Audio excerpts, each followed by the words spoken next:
Bonjour à tous. Je m'appelle Sam et aujourd'hui nous allons parler du droit. Le droit, au sens le plus large, est un ensemble de règles ou de directives reconnues par une communauté et appliquées par divers moyens et façonnées par les personnes et les institutions qui les interprètent. Ces règles visent à maintenir l'ordre social, à protéger les droits individuels et à offrir un cadre pour résoudre les différends. Que l'on parle de principes séculaires gravés dans la pierre ou de réglementations modernes régissant les interactions en ligne, le droit est ce qui tient les sociétés unies. C'est un concept vivant, en évolution constante, qui change au rythme de nos valeurs et de notre compréhension collective, et qui reflète sans cesse les fluctuations de la politique, de la philosophie et de la culture. Lorsque nous parlons de droit, nous parlons en réalité d'une conversation séculaire, un échange dynamique qui s'étend à travers les continents et les époques. Imaginez nos tout premiers ancêtres rassemblés autour d'un feu, décidant qu'il n'était tout simplement pas acceptable de voler la nourriture d'autrui. Ces intuitions fondamentales ont constitué la base de ce que nous appellerions plus tard des règles ou des normes. Au fil du temps, ces normes sont devenues plus complexes. Plutôt que de se contenter de s'accorder sur « tu ne prendras pas mon poisson », les communautés ont réalisé qu'elles avaient besoin de normes cohérentes, de moyens fiables pour régler les conflits et d'un sentiment d'équité que chacun pouvait reconnaître. C'est à peu près à ce stade que nous voyons émerger l'un des plus anciens codes juridiques connus, le Code d'Hammurabi, rédigé dans l'ancienne Babylone vers 1750 avant notre ère. Imaginez. Une énorme stèle de pierre gravée de lignes et de lignes d'écriture cunéiformes, prescrivant des punitions pour des crimes spécifiques, fixant des règles pour le commerce et détaillant la gestion des biens. Bien que nombre de ces décrets puissent paraître sévères aujourd'hui, le Code d'Hammurabi reste un jalon majeur, car il a établi l'idée que les règles devaient être écrites, accessibles et cohérentes. Les gens débattaient peut-être déjà de ce qui était juste, mais au moins pouvaient-ils se référer à la pierre gravée comme point de repère commun. À partir de ces racines anciennes, la conversation sur le droit s'est étendue, intégrant des idées de diverses civilisations. Les Romains, par exemple, ont développé un système juridique si détaillé et robuste que ces vestiges influencent encore aujourd'hui le droit européen moderne. Le droit romain a introduit des concepts tels que les contrats, les droits de propriété et la responsabilité personnelle. Des éléments que nous tenons peut-être pour acquis, mais qui ont contribué à unifier un empire tentaculaire. Imaginez un marchand en Bretagne romaine expédiant des marchandises jusqu'à Rome. Les deux parties, même séparées par la mer et parlant des dialectes de latin légèrement différents, s'appuyaient sur les principes du droit romain pour garantir l'équité de leurs transactions. Ces principes, rédigés et débattus par les juristes romains, offraient aux marchands un sentiment de sécurité. En cas de litige, ils disposaient d'un langage commun, celui du droit.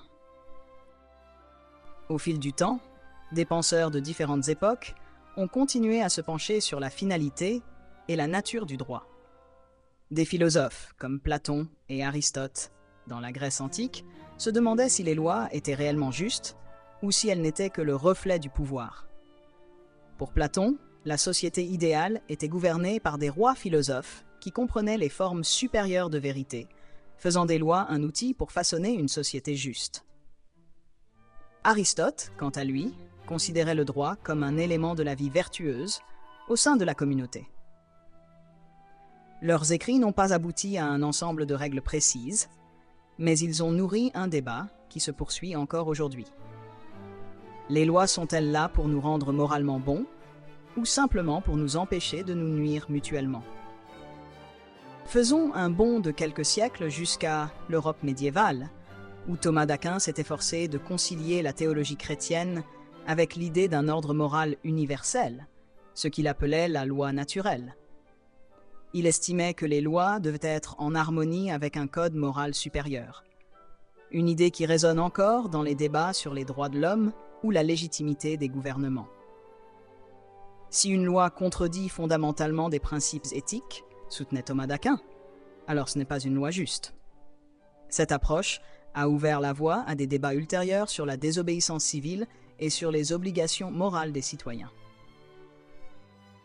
Vient ensuite l'époque marquante des Lumières, qui apporte une nouvelle dimension à la conversation. Des penseurs comme John Locke et Jean-Jacques Rousseau affirmaient que les gouvernements tiraient leur légitimité du consentement des gouvernés. C'était révolutionnaire. Au lieu de voir les lois comme dictées par des rois ou des dieux, ces philosophes insistaient sur le fait que les gens ordinaires devaient avoir leur mot à dire. Les idées de Locke sur les droits naturels, la vie, la liberté et la propriété ont profondément influencé les principes fondateurs des démocraties modernes.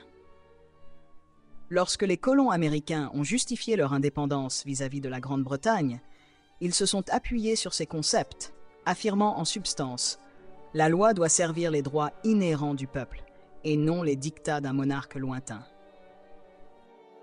De tels idéaux élevés ont trouvé une expression concrète dans des documents tels que la Constitution des États-Unis ou la Déclaration des droits de l'homme et du citoyen en France.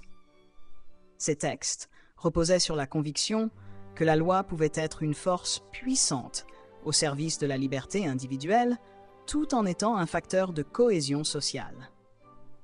Désormais, la loi ne se limitait plus à la punition et au contrôle. Il s'agissait aussi de garantir des libertés fondamentales. Bien sûr, la réalité n'était pas toujours aussi simple. Les lois ont encore servi à justifier l'oppression, de la colonisation à la ségrégation. Mais ces cadres ont également fourni les outils juridiques permettant aux générations suivantes de contester l'injustice. C'est un peu comme une recette qui peut être utilisée pour concocter des plats nourrissants ou nocifs. Beaucoup dépend de qui est au fourneau et de la façon dont on interprète les ingrédients. L'interprétation est rapidement devenue l'un des champs de bataille majeurs du droit. Une loi peut être adoptée, mais les tribunaux, en particulier dans la tradition de common law en vigueur dans des pays comme l'Angleterre et les États-Unis, affinent et réinterprètent ces lois à travers des cas particuliers.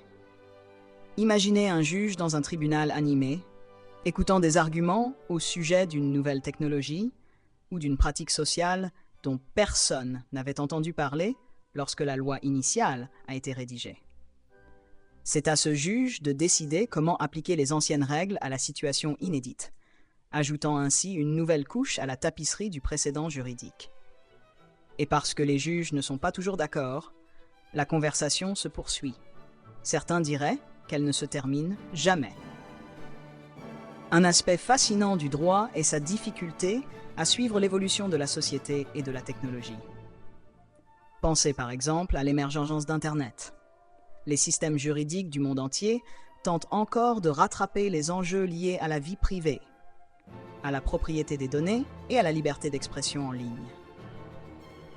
Les nouvelles formes de monnaie, comme les crypto-monnaies, soulèvent également des questions. Comment réguler quelque chose qui n'est pas lié à un gouvernement unique? Chaque nouveauté dans la société pousse les législateurs à réagir et à s'adapter. Et parfois, ils se démènent pour y arriver. Le droit ressemble à un morceau d'argile en perpétuelle transformation sur le tour du possier, constamment remodelé au gré des défis qui surgissent. Bien sûr, le droit ne se limite pas à de vieux grimoires poussiéreux et à des batailles judiciaires. Il reflète aussi le côté humain, complexe et chaotique de la vie, nos désirs, nos peurs, nos biais et nos aspirations. Songez aux controverses entourant certaines lois, qu'il s'agisse de questions sociales, de politique économique ou de protection environnementale, qui révèlent souvent des fractures culturelles plus profondes. Les gens débattent des lois parce qu'en réalité, nous débattons aussi de valeurs. La société doit-elle privilégier la liberté individuelle plutôt que la sécurité collective ou l'inverse? Le gouvernement devrait-il pouvoir réglementer des choix personnels, comme l'alimentation ou le mode de vie? Ce ne sont pas seulement des questions juridiques. Elles sont aussi morales et philosophiques. Et les réponses varient énormément selon son point de vue et sa place dans la société.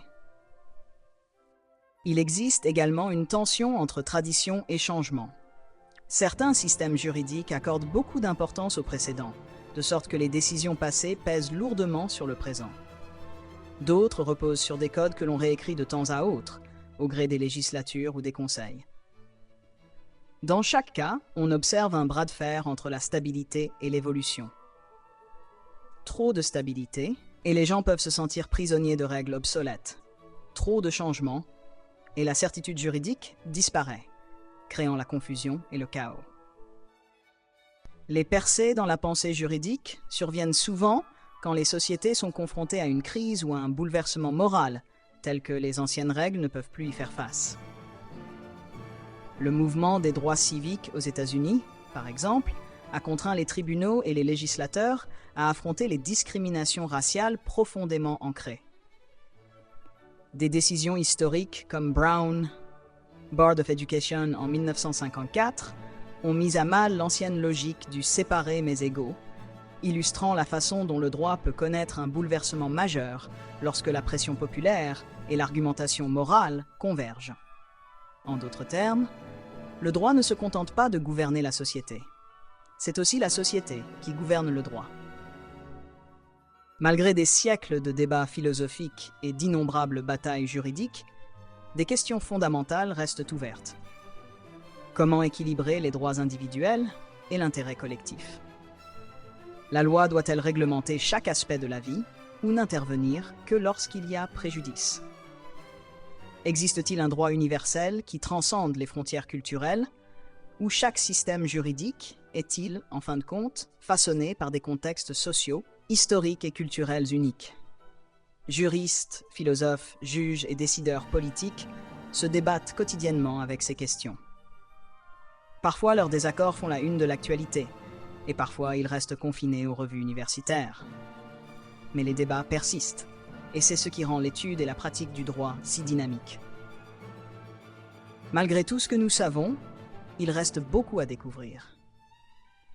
Comme la science, le droit évolue avec de nouvelles données, de nouveaux arguments et de nouvelles perspectives. Il est possible que nous réécrivions des pans entiers de législation face au changement climatique ou à l'intelligence artificielle, deux domaines qui présentent d'énormes défis éthiques et logistiques. Aurons-nous besoin d'accords internationaux pour régir l'IA? Comment faire appliquer une loi au-delà des frontières dans le cyberespace? Ces questions font écho à celles que se posaient déjà les anciens Babyloniens à propos des litiges commerciaux, mais à une échelle considérablement plus complexe. Cette évolution permanente est stimulée non seulement par les experts, mais aussi par les communautés et les individus. Les manifestations, l'opinion publique et l'activisme ont façonné les lois au fil de l'histoire. Si vous avez déjà signé une pétition ou participé à une marche pour une cause, vous avez pris part au processus législatif. Peut-être pas en écrivant la loi vous-même, mais en influençant l'environnement dans lequel elle est élaborée. Dans de nombreux systèmes démocratiques, les citoyens votent pour élire leurs représentants ou sur des référendums précis, influençant directement la création ou l'abolition de règles. Le droit peut parfois sembler lointain, caché dans les couloirs des tribunaux, mais il est aussi tissé dans le quotidien de nos vies. Même des choix banals, comme la manière dont vous interagissez en ligne, peuvent susciter un débat qui influencera la législation future. Alors, où cela nous mène-t-il? Peut-être à un sentiment à la fois d'admiration et d'humilité. Le droit est une conversation ancestrale qui touche à nos valeurs les plus profondes et influe sur nos routines les plus banales. Il est façonné par des penseurs et des activistes, par des crises et des révolutions, par des idéaux philosophiques et des nécessités pratiques. Et il n'est jamais vraiment achevé. Même dans les systèmes juridiques les plus stables, il y a toujours une nouvelle tournure, un nouvel angle à explorer.